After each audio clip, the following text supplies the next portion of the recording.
What if the place you called home was built on lies, corruption, and buried bodies? James Parker, a former federal agent, left the chaos of his past behind, hoping for peace in a quiet neighborhood called Maplewood Ridge.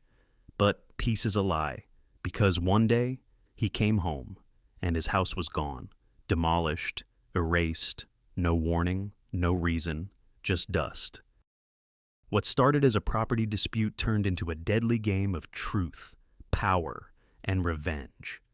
Where homeowners vanished, secrets were buried beneath backyard lawns, and the woman pulling the strings thought she could bulldoze justice. But she picked the wrong house, and the wrong man. This isn't just a story about revenge, it's about reckoning, and not everyone survives it. What would you do if someone destroyed your home on purpose? Drop your thoughts in the comments. Let's see who would fight and who would run. They didn't just destroy a house, they declared war. And worse, they picked the wrong man to start it with. James Parker didn't need a war, not anymore. He had already served through enough of them across borders, across shadows, across courtrooms with cold-blooded killers who smiled at verdicts like they were medals. Now, he wanted silence. He wanted solitude. He wanted mornings with black coffee, books without bullets, and days without death. And Maplewood Ridge had promised him all of that. The signs had said, "A community of peace." The website featured families laughing beneath trimmed hedges and golden hour porches. The HOA promised security, uniformity, civility. It had felt like the perfect place for a man with scars he didn't wear on his skin. But when James turned onto Sycamore Lane that Friday evening, something in the air screamed wrong. It was too quiet, not peaceful, vacant, hollow, dead. He slowed the car, eyes narrowing as his instincts kicked in. There were no kids riding bikes, no dogs barking, no couples walking with coffee cups, just heat rising off the asphalt and a deep, unsettling stillness that made his gut twist. And then he saw it. Where his house once stood, a crater of rubble, concrete and splinters, torn insulation fluttering in the breeze, a shattered mailbox half buried under broken tile, a scorched photo frame bent in the dust. He slammed the brakes. For a moment, the world stood still. The engine hummed beneath him, but everything else was silence, the kind of silence that follows devastation. Then, he opened the door. Each step toward the wreckage felt like walking through a memory already turning to ash. He crouched near the remains of his porch now, just a jagged edge of foundation, and picked up a shard of charred wood. It had once been the railing he'd sanded and stained by hand. Now, it looked like a fragment of a war zone. Behind the dust, a bulldozer sat idling, its engine murmuring like a guilty conscience. The driver, mid-30s, construction vest stained with sweat and fear, was frozen in his seat, staring at James like he'd seen a ghost rise from the ruins. James stepped forward. "Who gave you the order?" The man didn't answer. His hands twitched. From the shadows, a crew of workers moved like scared animals, avoiding eye contact, skirting the edge of the crater like it could still explode. I said. James's voice dropped a tone deeper, more precise, more dangerous. "Who gave you the funning order?" A foreman finally emerged, tall, wiry, with a clipboard that looked more like a shield. "There was a demolition notice," he said, voice shaking. "We had it on record. Lot 67, says right here." James snatched the clipboard. The paper was official looking, stamped and signed, but not for his address. The house listed was on the other side of the cul-de-sac. Wrong lot, wrong house. Wrong life to destroy. James looked up, cold fury settling in his eyes. "You demolished the wrong property." The foreman paled. "Sir, this isn't our fault. We just follow the HOA's directives. They cleared it." James's jaw tightened. "Who?" The man hesitated. Then, as if the name itself might summon judgment, he whispered, "Clara Henderson." Clara Henderson. The name tasted bitter in James's mouth. He had only met her once in a stiff, HOA-mandated welcome session. She was poised, perfectly dressed, voice dripping with authority masked as hospitality. The kind of person who smiled as she stabbed you with red tape. She'd warned him that Maplewood Ridge runs on rules. Break them, and the ridge breaks back. At the time, he thought it was a joke. Now, his house was dust. James turned slowly back to the crater. Wind carried the scent of splintered wood and something else finality. This wasn't just an accident. It was carelessness wrapped in arrogance. It was power misused. And Clara, she thought she could sweep this under the rug. She thought this was just another file in a drawer, another apology letter and settlement check. She didn't know who he was, but she was about to find out. James stood before the wreckage for what felt like hours, though it couldn't have been more than a few minutes. His eyes scanned the debris not for valuables, but for meaning. A man doesn't build a house just to live in it. He builds it to anchor himself to something real, and they had destroyed it without hesitation. He didn't cry, he didn't scream, but the silence clinging to him was deafening, the kind of silence that comes before a storm. He knelt beside what used to be the threshold. There, half buried beneath a layer of shattered drywall, he saw it, a scorched photograph. He pulled it free, shaking off the ash. It was a picture of him and his partner from his final assignment, two men in Kevlar, sunburned and alive, smiling in a way that only those who survived the unspeakable could. The frame was cracked down the middle. James slipped it carefully into his coat pocket. Enough. He stood, his back straightening with the precision of a soldier reporting for duty. From the cab of the bulldozer, the operator still hadn't moved. His eyes locked with James's for a moment, just long enough to see what lived behind them. Not grief, not panic, resolve. James pulled out his phone. His fingers moved with muscle memory, dialing not a number, but a protocol, a string of digits that once summoned entire task forces. Now, it summoned something simpler: Clara Henderson. The HOA's central line picked up on the second ring. Maplewood Ridge Homeowners Association, came the cheerful voice. "How may I assist you? I need to speak with Clara Henderson," James said, voice like frost against glass. A pause, long enough to mean something. "I'm sorry, Ms. Henderson isn't available right now. May I take a message?" "No," James said. "You may not." Silence on the other end. He didn't need to explain who he was. His tone had already done the talking. The woman's breathing shifted, stiffened. Then, quietly, she said, "Understood, Mr. Parker.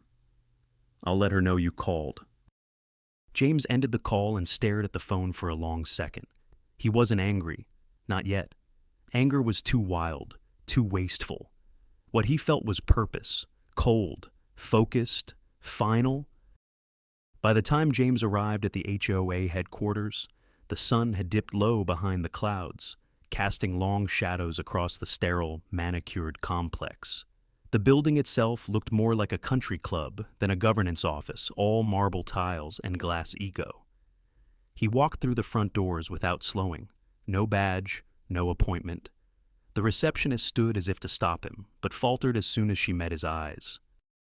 Something about the way he moved, efficient, deliberate, dangerous, froze her in place. "Ms. Henderson isn't seeing anyone. She managed, she'll see me." He didn't say it as a request. Moments later, he stood outside a door of frosted glass, etched with golden letters, "Clara Henderson, HO President." He didn't knock. He opened the door and stepped inside. Clara looked up from behind her sprawling mahogany desk, framed by floor-to-ceiling windows and bookshelves lined with empty awards. Her expression flickered just for a second before the practiced smile took over. "Mr. Parker," she said smoothly, like greeting a dinner guest. "I was told you were upset. Let me first express my sincerest apologies. You bulldozed my house." He said it with the kind of stillness that made the room feel colder. Clara's smile faltered. "There appears to have been a clerical error. A property lot misidentification. Very regrettable, of course. I assure you, don't James stepped forward, slow and controlled.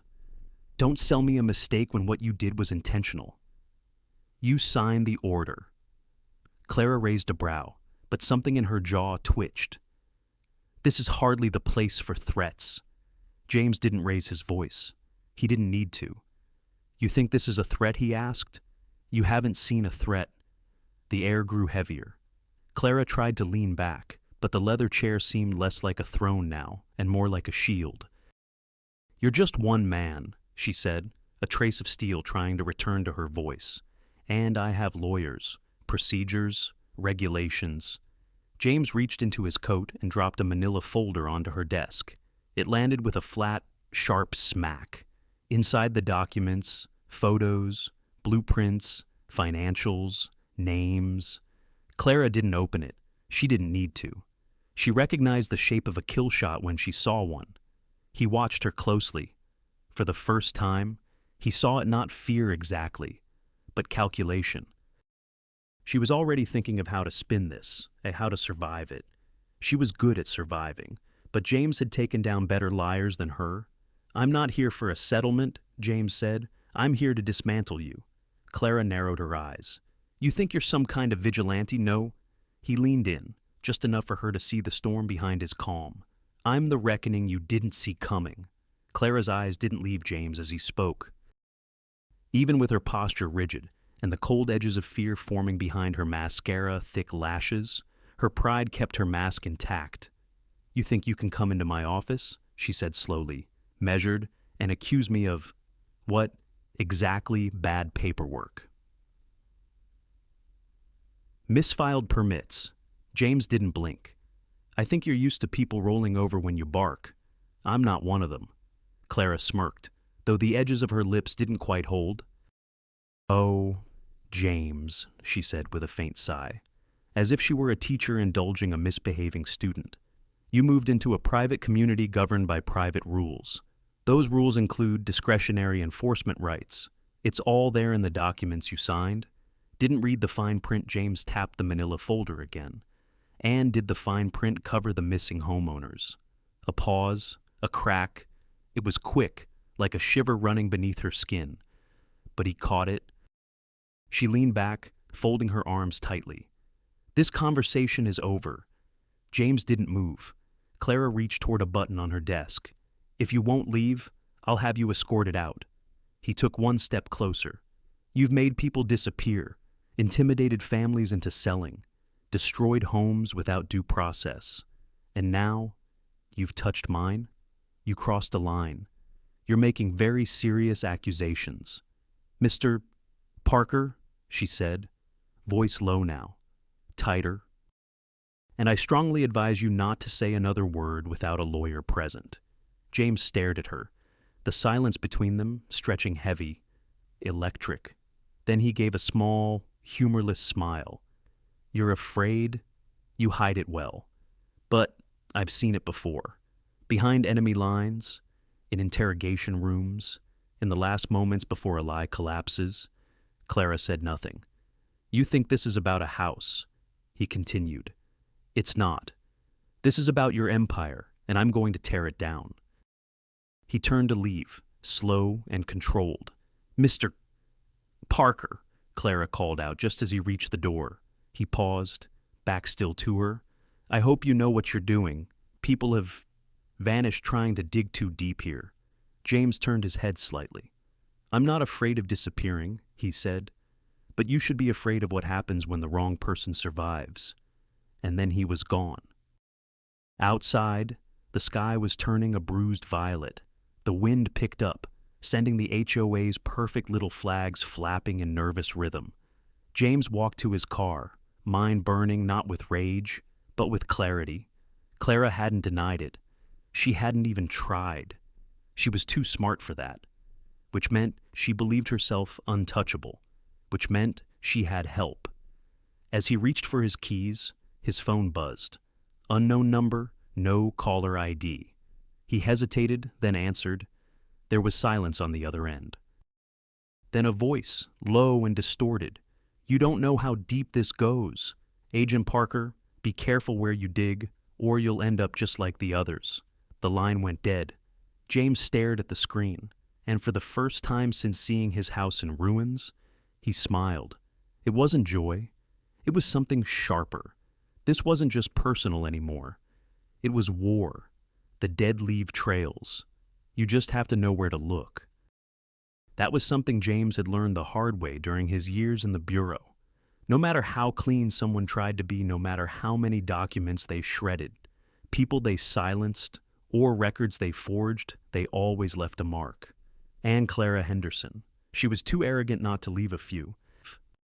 Saturday morning, Maplewood Ridge looked like a neighborhood pulled from a high-end real estate brochure, sunlight glinting off luxury sedans, sprinklers hissing softly across perfect lawns, kids playing hopscotch in driveways. But James knew better. He'd seen villages and war zones that looked more alive than this place. He wasn't here to make friends. He was here to find cracks, and he knew where to start public records.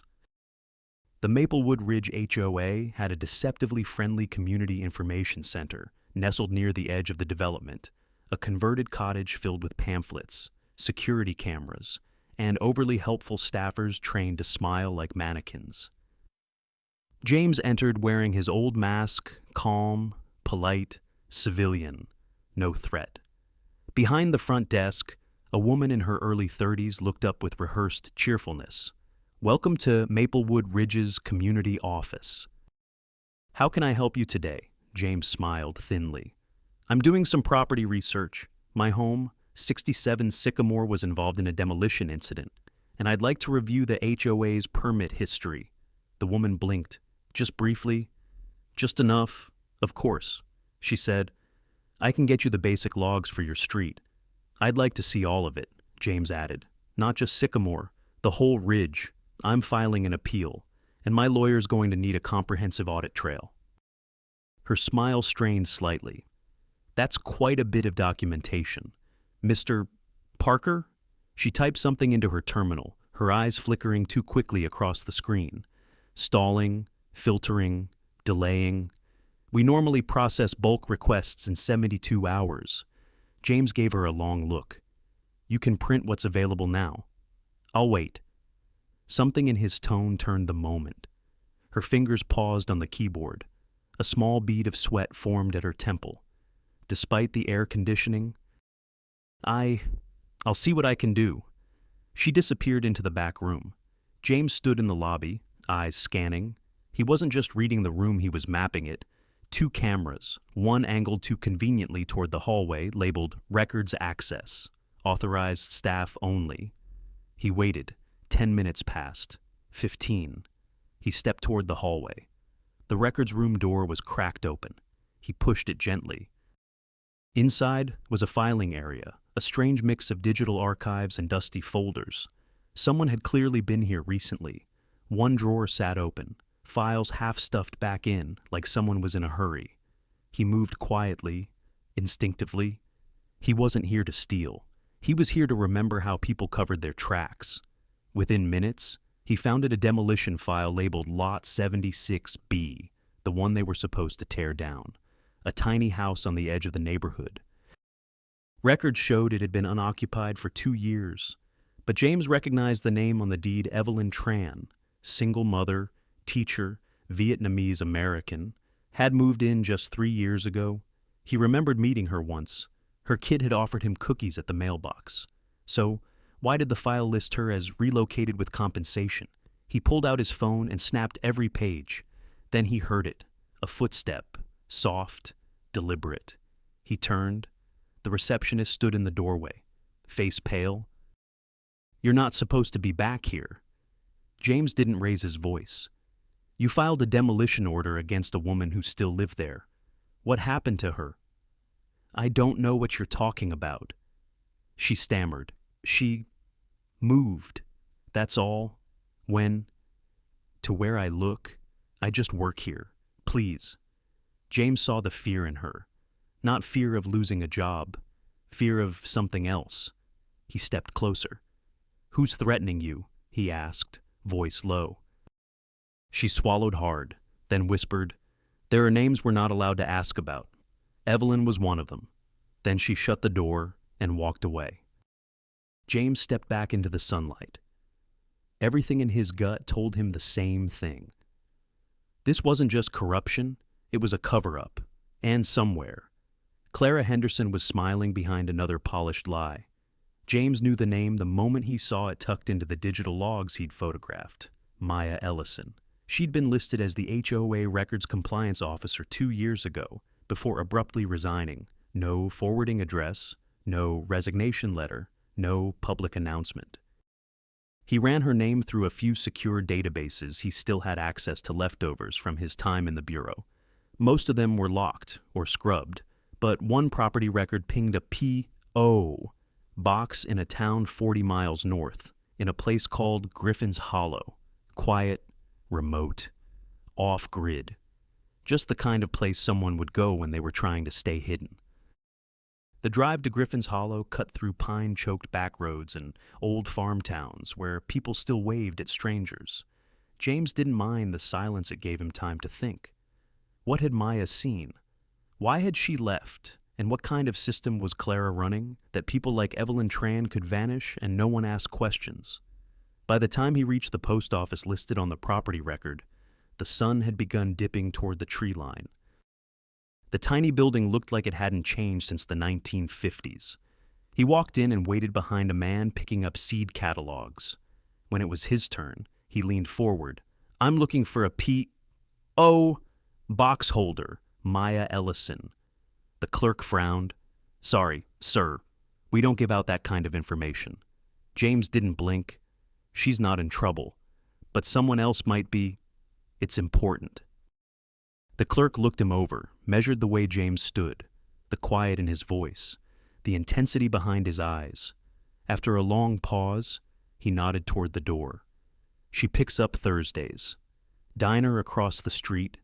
Doesn't talk much." James followed the lead.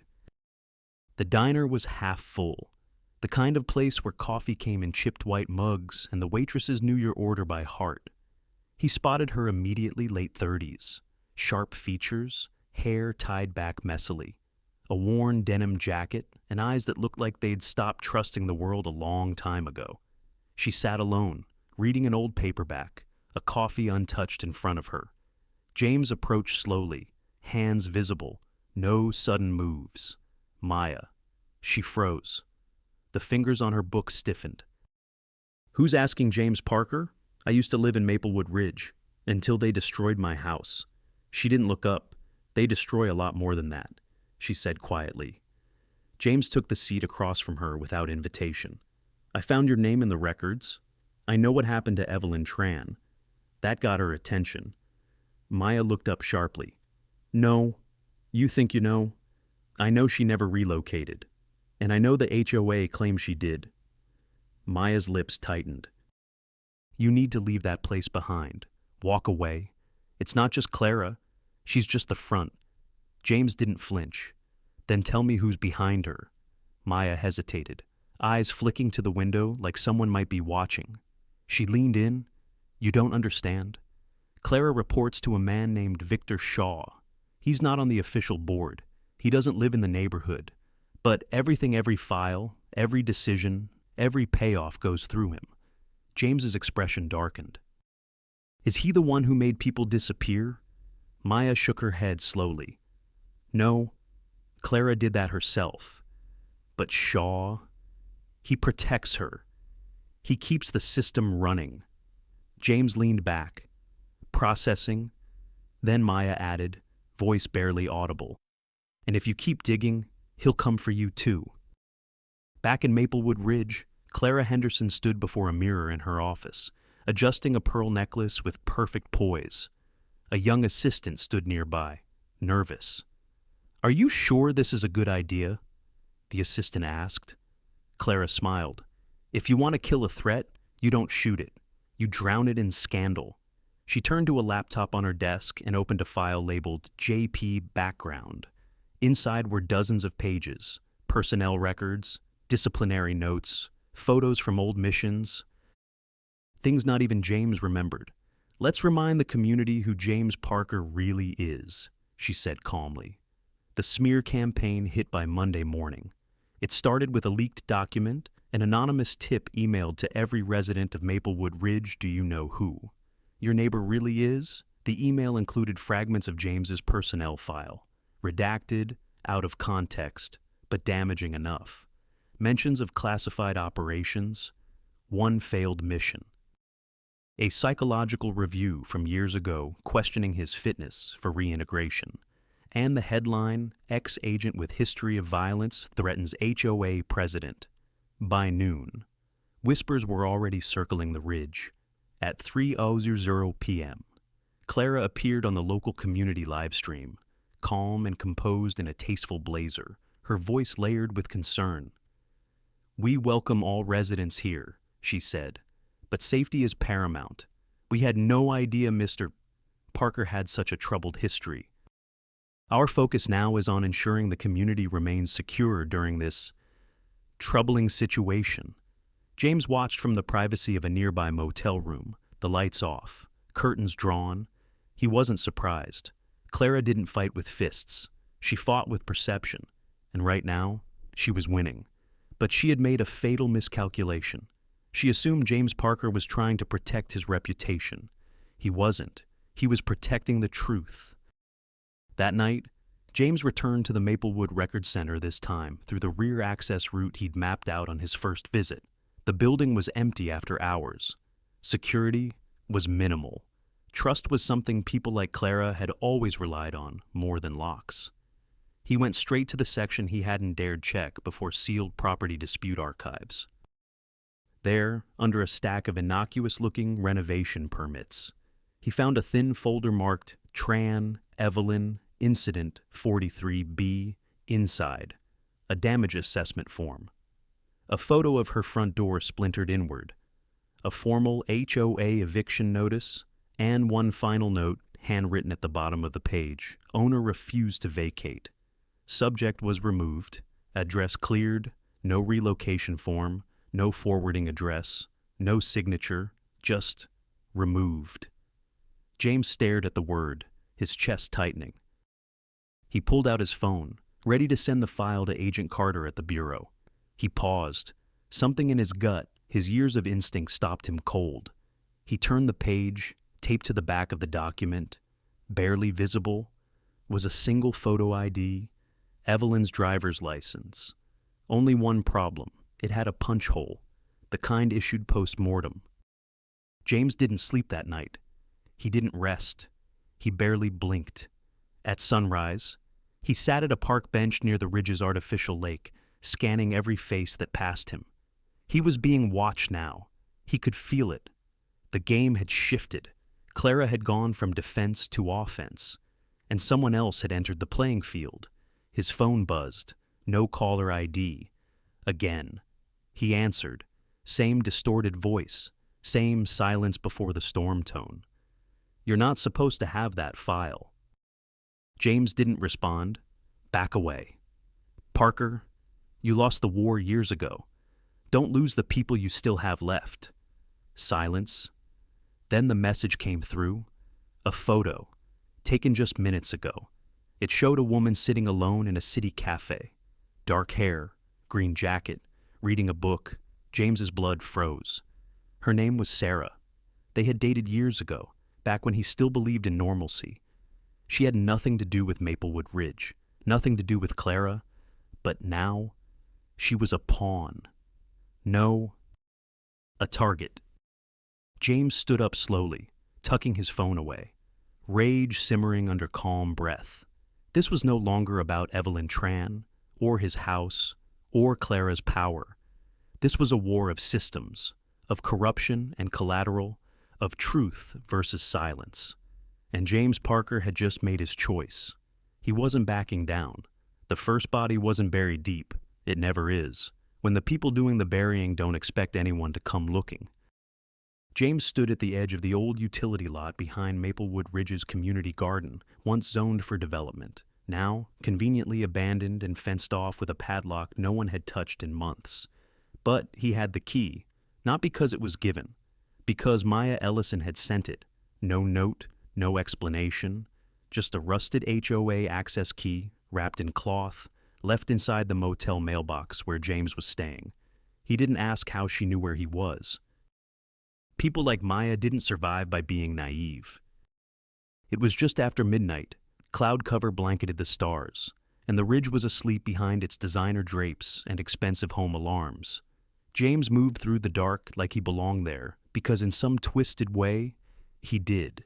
He had lost his home. Now he was reclaiming the truth buried beneath it. The lot was overgrown long grass, dead leaves, forgotten construction debris. In the center stood a concrete slab no larger than a parking spot, out of place, newer than everything around it. And underneath it, the truth. He got to work quickly, quietly, first the pry bar, then the folding shovel, standard tools for field agents, now repurposed for something no less tactical. The concrete wasn't thick. Beneath it, dirt came up easier than expected, looser, as if someone had disturbed it once before. 5 inches down, the shovel hit plastic. 10 inches. It gave way with a pop. Black tarp, sealed, smelled of ammonia and rot. James didn't flinch. He peeled it back. The remains were skeletal, old, but not ancient. Clothes clung to bone, tattered, but still intact enough to identify a green HOA-issued uniform polo, female cut, smaller build, Evelyn Tran, no doubt. He knelt beside the shallow grave and stared not with horror, but with grim finality. Clara hadn't just threatened her into leaving, she had her removed, permanently, and buried her where no one would look on community property, hidden beneath a project indefinitely delayed due to budgetary constraints. He reached for his phone. This time, he didn't call Agent Carter. He sent a message, 1 photo, 1 GPS pin, proof located, 1 confirmed body, more likely, backup required, quiet entry only. Then, he stood. The wind shifted behind him, and he knew he wasn't alone. The first hit came fast, a boot to the ribs. James twisted, absorbing it with a grunt, rolling to his feet in a crouch. 2 men, black tactical clothing, no insignia, faces covered, not HOA staff, professionals. 1 lunged, James sidestepped, grabbed his arm, twisted hard, and sent him crashing into the metal fence. The second came at him with a stun baton.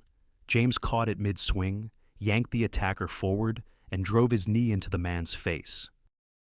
The crack of cartilage echoed across the lot. Blood sprayed. James turned to the first man, now scrambling to his feet, and slammed him back down with a punch so sharp it ended the fight before it began. 2 down, but the message was clear. Clara wasn't hiding anymore. She was fighting back. James stood over the bodies, alive, shaking, but awake in a way he hadn't been since leaving the bureau. This was war, and now it had casualties. He looked down at the disturbed earth, the shovel still half buried in the truth. Then he whispered, 1 down. Clara, let's see how many you've got left. Maya hadn't expected him to survive. She said as much when James showed up at her cabin the next morning, bruised, bloodied, but very much alive. You weren't supposed to dig alone, she said, handing him a mug of bitter tea. They monitor that lot. Constantly. I sent the key as a breadcrumb, not an invitation to get buried next to her. James didn't respond. He stood by the window, scanning the tree line, every instinct sharp. They sent 2 men, he said. Only 2. Maya muttered. Either they underestimated you, or they're saving the rest for Clara. James turned to her. Who is Victor Shaw? Really? Maya hesitated. She hadn't wanted to answer that question, not even to herself. Shaw's not just a fixer. He runs acquisition for a private equity firm in Chicago on paper. But in reality, he's built a network using fake HOAs as fronts. They go into communities, seize property through fraud, fear, or force, and sell the land to silent investors overseas, laundering money through redevelopment projects. And Clara, she was just another pawn, until she got smart. Started managing Ridge like a queen, not a manager. People feared her more than they feared Shaw, so he let her run with it as long as the money flowed upward. James absorbed it all, jaw tightening. So, what happened to Evelyn Maya swallowed. Her eyes shimmered, just slightly. She found out what they were doing, started organizing resistance, talking to other residents, asking questions. I tried to warn her, but it was too late. One day, she just vanished. And the HOA report said she'd been relocated with compensation. James nodded slowly. I found her last night. Maya's face crumbled. She's dead, isn't she? James didn't answer. He didn't need to. Meanwhile, in her pristine office, Clara Henderson sat perfectly composed, watching the live stream replay of her community broadcast from earlier in the week. She looked flawless, poised, unbothered, but she wasn't listening to the video. Her eyes kept drifting to the box on her desk, unmarked, delivered by courier, no return label. She stared at it for several seconds before calling her assistant. Did you screen this? It came through the private entrance. I assumed you assumed wrong. She reached for the box with a slow hand and carefully opened it. Inside, a single photograph. It was old, slightly faded, a younger Clara, smiling, arm around a man in a suit, Gregory Hayes. The date on the back, May 12th, 2016. A red X had been drawn over her face. Underneath, someone had written in marker, "Buried secrets always bloom back to the surface." Clara's hands shook, not from rage, from recognition. She hadn't seen Gregory Hayes in over 5 years, not since they'd buried what was left of him. She picked up the phone. Get me Shaw, now. Back in Griffin's Hollow, James checked his phone. A reply from Agent Carter had come through. Message received. Quiet team mobilizing. No official channels. ETA 48 hours. Hold position, hold position. That meant stay low. But James knew better. Staying low never stopped a monster. Only exposing it did. He turned back to Maya. We dig up everything, he said. All of it. They were waiting for him. James knew it the moment he stepped onto the ridge that night. The streets were too quiet. No wind, no porch lights, not even the soft hum of lawn irrigation systems that usually gave Maplewood Ridge its eerie sense of order. Something had changed. He moved carefully, ducking through backyards, sticking to the tree line behind the southern edge of the development. He wasn't there to confront Clara, not yet. He was looking for Lot 22C, a foreclosed home James had seen mentioned in the property records Maya helped him decrypt. The deed had changed hands 5 times in the last 6 months, bouncing between shell corporations, and the last transaction, a cash buyout by a holding company linked to Victor Shaw. The place was dark, empty, the kind of empty that feels deliberate. James circled to the back, slipped through a broken fence post, and pushed open the back door. Inside, the air was stale, the furniture covered in white sheets. But the walls lined with surveillance monitors, paper maps, blueprints of the ridge. Someone had been watching the entire neighborhood, including him. James stepped closer, scanning the screens. One showed the abandoned garden lot where Evelyn had been buried. Another showed his motel, and the third Maya's cabin. James's blood turned cold. He turned to leave. Too late. The first gunshot blew out the window above his head.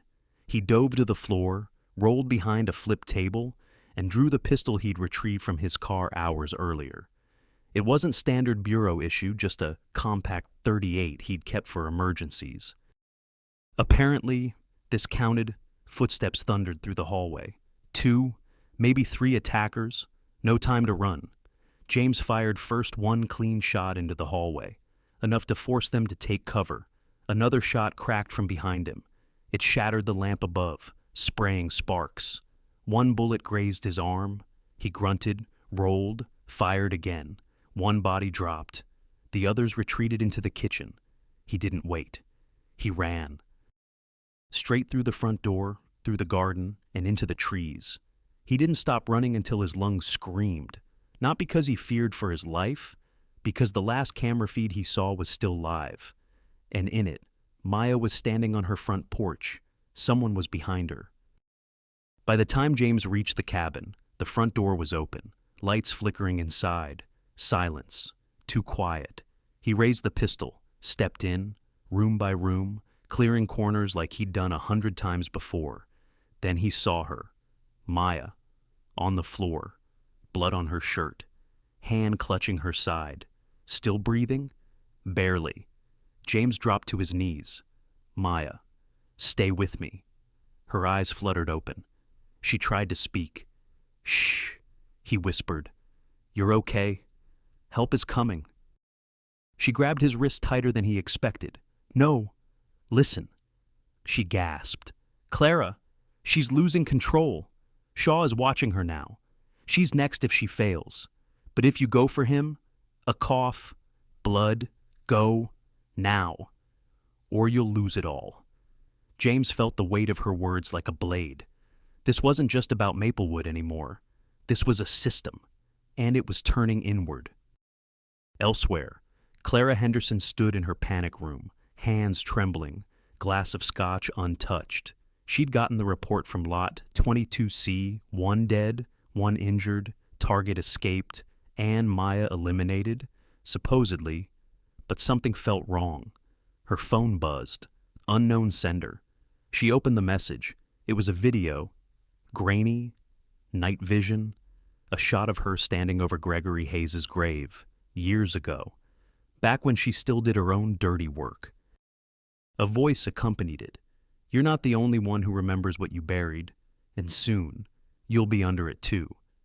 Clara dropped the phone, and for the first time in a very long time, she felt fear. Real fear. Back in the woods, James pressed his hand over Maya's wound, trying to keep her conscious. A helicopter roared in the distance. Agent Carter's team, early, too late to save the innocent, but not too late to end the war. James looked up at the sky, eyes burning. I'm coming for you. Shaw. Clara Henderson was running out of allies. The moment the video of her and Gregory Hayes resurfaced, the calls stopped coming. No more board meetings. No more private investors. No more dinner invites from city councilmen. Just silence. And Victor Shaw. He didn't yell when he called. Victor Shaw didn't need to yell. His voice was soft, controlled. That made it worse. You had one job, Clara, control, containment, and now I'm seeing your face on private forums, whispers, questions. Do you know what happens when our name starts leaking? Clara held the phone to her ear with shaking fingers, pacing her glass-walled office like a lioness cornered in her own den. I can fix it, she said, teeth clenched. You won't, Shaw replied. You'll sit still, say nothing, and when the sweep team arrives tomorrow, you'll hand over everything. What team? A pause. You don't need to know their names, just that they're very good at what they do. Unlike you, then the line went dead. Clara stood in place, staring into the darkness outside her floor-to-ceiling windows. She had ruled this neighborhood for years, but now it was a glass cage.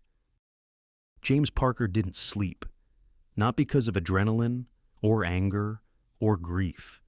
He didn't sleep because he couldn't, not with the war still unfinished. Maya was in critical condition alive, but unconscious. Agent Carter's team had extracted her to a field clinic under Bureau protection. She had bought them time, and now it was James's job to make sure it wasn't wasted. The file Carter handed him said everything. Shaw's operation was bigger than they had imagined.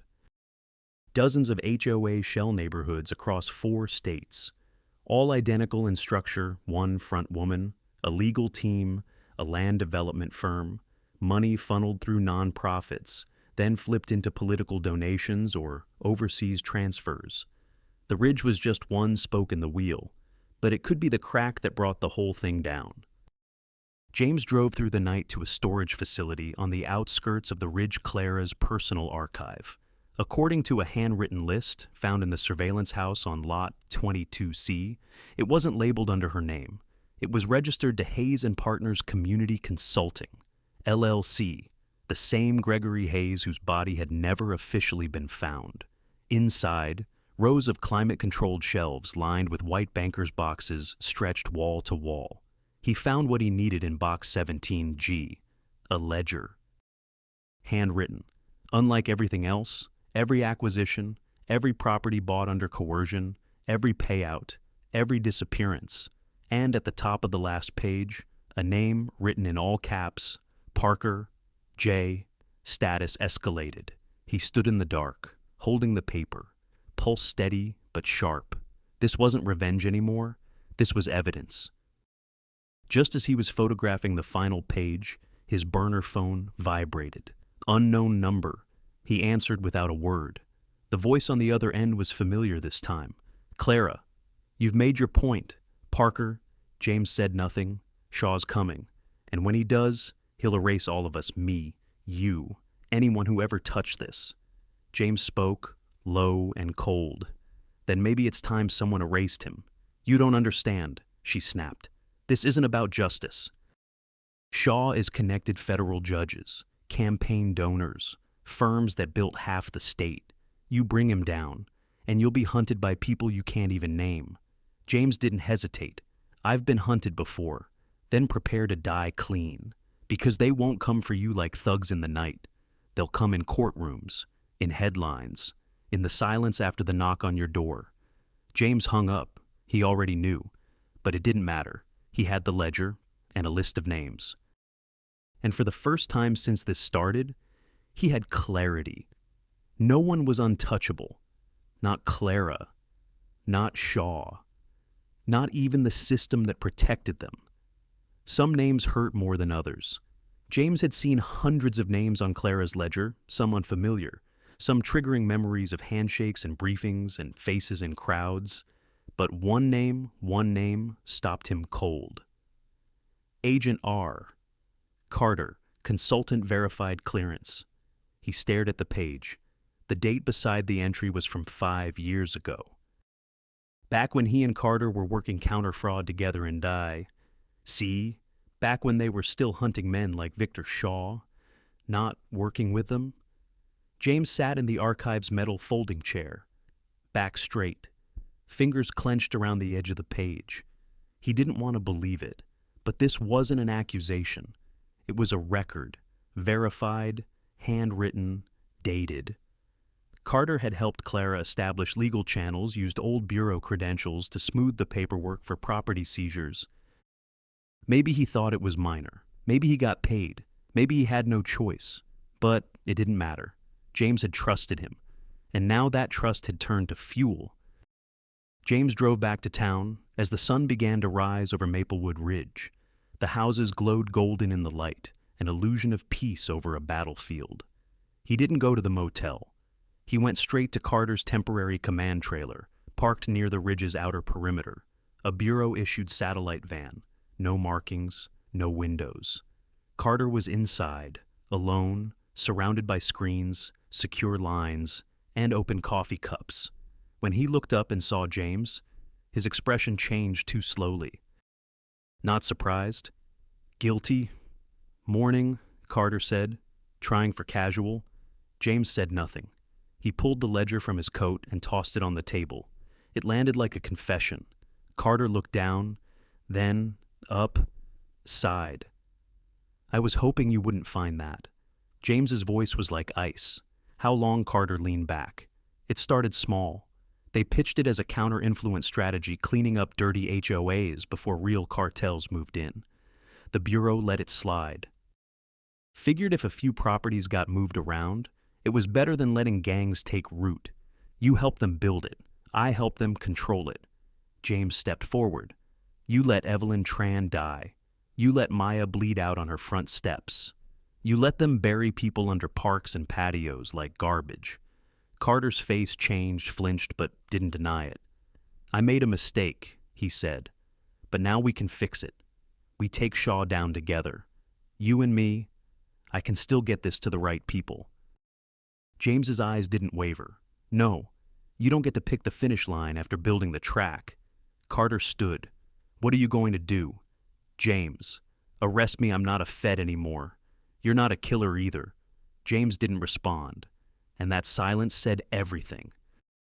Elsewhere, Clara Henderson stood in front of a mirror. Her reflection looked tired, frayed, but not broken, not yet.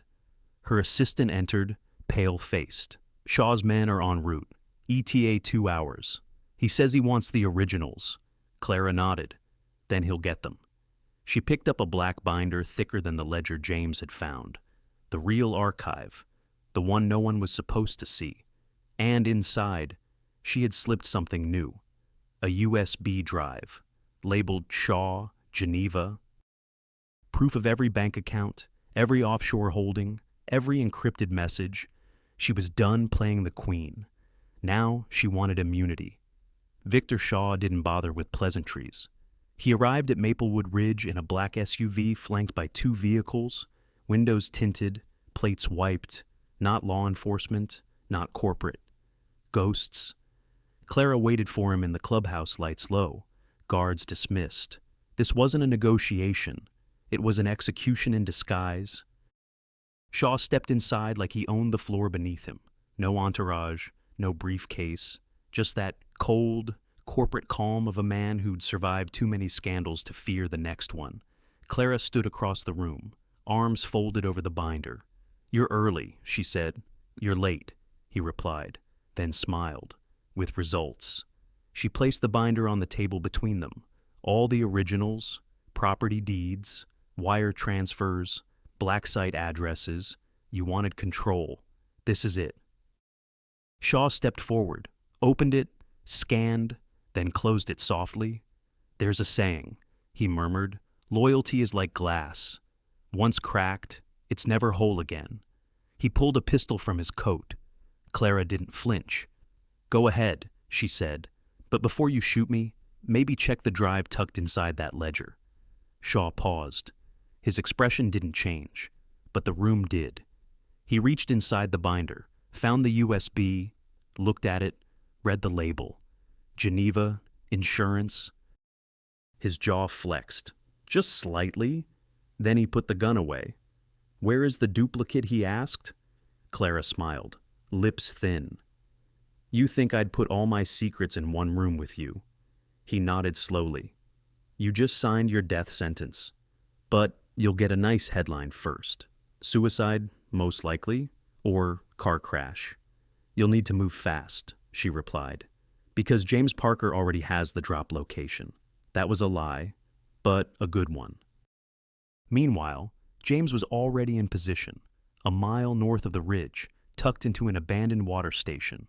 He'd wired the entire place with surveillance feeds and remote upload triggers. The Bureau would never greenlight what he was about to do.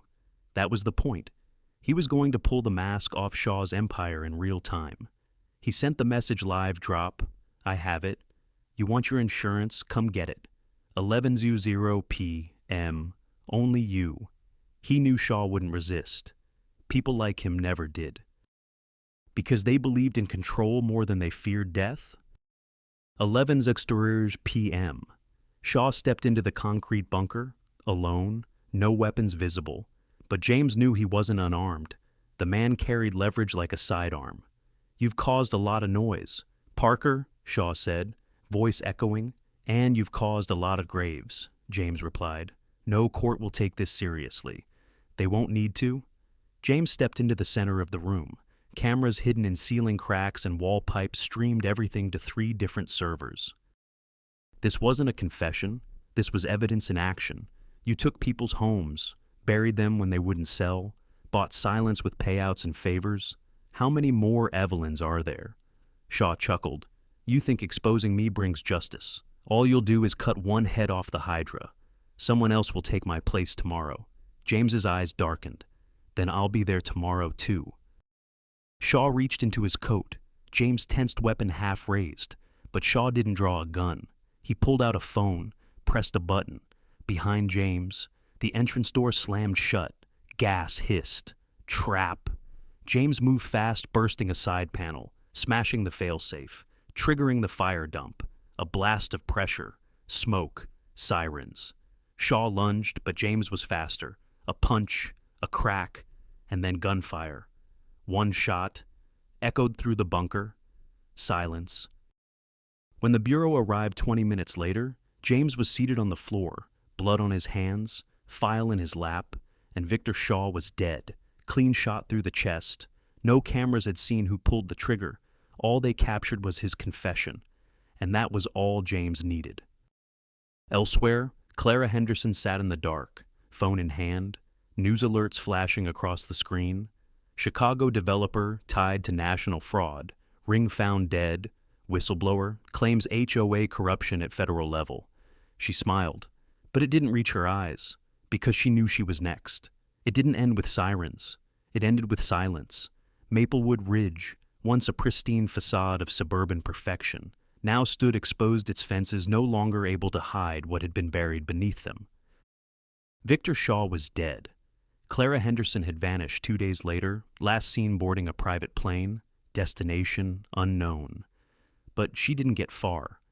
The Bureau found her in a villa outside São Paulo, living under a false name.